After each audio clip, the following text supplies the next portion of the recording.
Question number 7.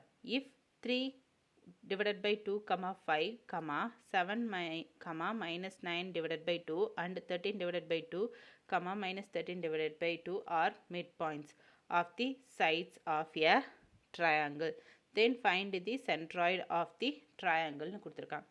முக்கோணத்தின் பக்கங்களின் நடுப்புள்ளிகள் 3 divided by 2, 5, 7, minus 9 by 2 மற்றும் 13 divided by 2, minus 13 divided by 2 எனில் அந்த முக்கோணத்தின் நடுக்கோட்டு மையம் காண்க அப்படின்னு சொல்லியிருக்காங்க. ஸோ ஏபிசி ட்ரையாங்கிள் இதோட பாயிண்ட்ஸ் வந்து கொடுத்துட்டாங்க.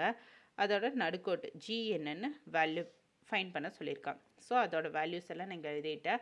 சென்டர் பாயிண்ட் கண்டுபிடிக்கிறதுக்கான ஃபார்முலா என்ன? x1 plus x2 plus x3 divided by 3, y1 plus y2 plus y3 divided by 3.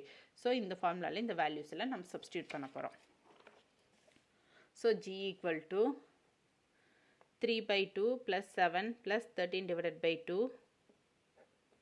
divided by 3, minus 5 minus 9 divided by 2 minus 13 divided by 2 divided by 3. So இதெல்லாம் பேஸை வந்து equal பண்ணணும். ஏன்னா இங்கே 2 இருக்குது, இங்கே 2 இருக்குது. ஸோ அதைப்படி இங்கே நான் ஈக்குவல் பண்ணுற 2ஆல்னா மேலே 2ஆலே கீழே 2ஆலே மல்டிப்ளை பண்ணணும். ஸோ 7 into 2 14 divided by 2ன்னு வரும். ஸோ அதே மாதிரி இங்கே பண்ணோம்னா 10. இப்போ 5 into 2 10, 10 divided by 2ன்னு கிடைக்கும். ரிமைனிங் நான் அப்படியே எழுதிக்கிறேன். ஸோ இது எல்லாத்தையும் சிம்பிளிஃபை பண்ணால் என்ன வரும்? 30 divided by 2, இங்கே வந்து minus 12 divided by 2. இதை கேன்சல் பண்ணால் இங்கே 15 வரும், இங்கே 6 வரும்.